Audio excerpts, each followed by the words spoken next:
अफगानिस्तान में तालिबान के कब्जे के बाद भारतीयों को वहां से निकालने की कवायद तेज कर दी गई है। प्राप्त जानकारी के मुताबिक भारत सरकार ने एयर इंडिया को एक आपातकालीन ऑपरेशन की जिम्मेदारी सौंपी है। बता दें कि तालिबान के चरमपंथियों ने अफगानिस्तान के राष्ट्रपति भवन में कब्जा कर लिया है। इसके अलावा राष्ट्रपति अशरफ गनी भी अफगानिस्तान छोड़ चुके हैं। समाचार एजेंसी एनआई ने सरकारी सूत्रों के हवाले से जानकारी दी कि सरकार ने एयर इंडिया से कहा है कि वह काबुल से आपातकालीन निकासी के लिए 2 विमानों को स्टैंड बाई पर रखे। एयर इंडिया ने काबुल से नई दिल्ली के लिए आपातकालीन ऑपरेशन के लिए दल तैयार कर दिया गया है।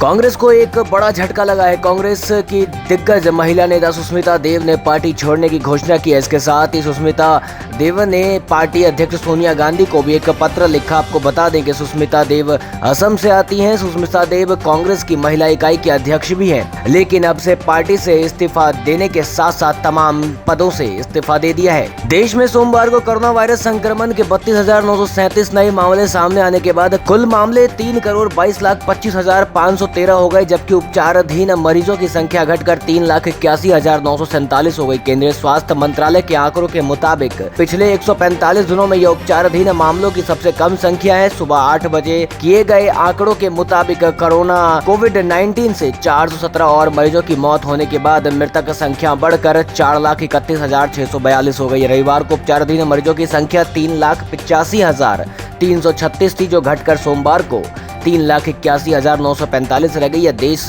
में संक्रमण के कुल मामलों का 1.18% है, जो मार्च के बाद सबसे कम है। काबुल के अमेरिकी दूतावास से उसका झंडा हटा लिया गया और सभी कर्मचारियों को एयरपोर्ट पर पहुंचाया गया, जहां से वे अमेरिका वापस आएंगे। इसके अलावा अमेरिका राष्ट्रपति ने 1,000 अतिरिक्त सैनिकों को अफगानिस्तान भेजने का फैसला लिया है, जो उनके नागरिकों को सुरक्षित निकालने का काम करेंगे। इसके साथ ही अफगानिस्तान में अमेरिकी सैनिकों की संख्या अब 6,000 हो जाएंगी। दूतावास में अमेरिकी झंडा हटाए जाने और उनके समर्थन वाली सरकार की लीडरशिप करने वाले राष्ट्रपति अशरफ गनी ने देश छोड़कर भागने से जो बाइडेन पर सवाल उठे हैं, यही नहीं से अमेरिका की हार भी कहा जा रहा है।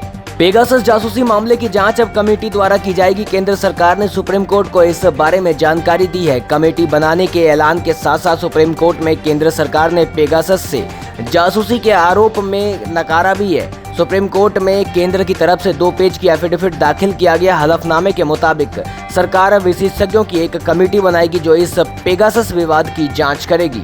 मेघालय के मुख्यमंत्री कोनराड के संगमा के आवास पर रविवार रात अज्ञात बदमाशों ने पेट्रोल बम फेंक दिया। पुलिस ने यह जानकारी दी। उन्होंने कहा कि घटना रात करीब 10:15 बजे हुई, जब वाहन पर सवार होकर आए उपद्रवियों ने ऊपरी शिलांग के 3rd माइल में स्थित मुख्यमंत्री के निजी आवास पर परिसर में पेट्रोल बम से भरी 2 बोतलें फेंक दी। जिले के एक वरिष्ठ पुलिस अधिकारी ने कहा कि घटना में कोई हताहत नहीं हुआ है। अधिकारी ने कहा कि पहली बोतल परिसर के अगले हिस्से में, जबकि दूसरी बोतल पिछले हिस्से में फेंकी गई। हालांकि चौकीदार ने तुरंत आग बुझा दी।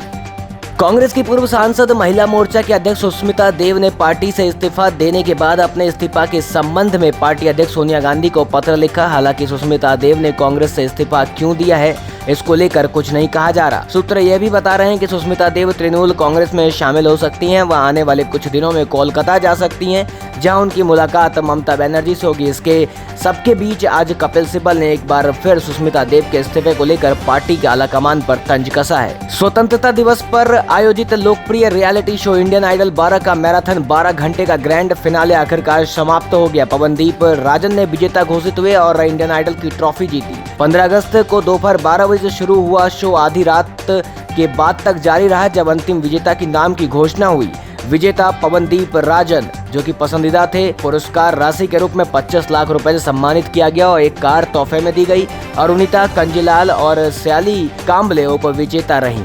विश्व हिंदू सेना के दिग्विजय चौबे ने बताया कि 1995 से वह मां के श्रृंगार की गौरी से स्वतंत्र दर्शन की मांग कर रहे हैं और जब तक श्रृंगार गौरी का दर्शन आमजनों के लिए प्रतिदिन नहीं खोला जाता, तब तक संघर्ष चलता रहेगा।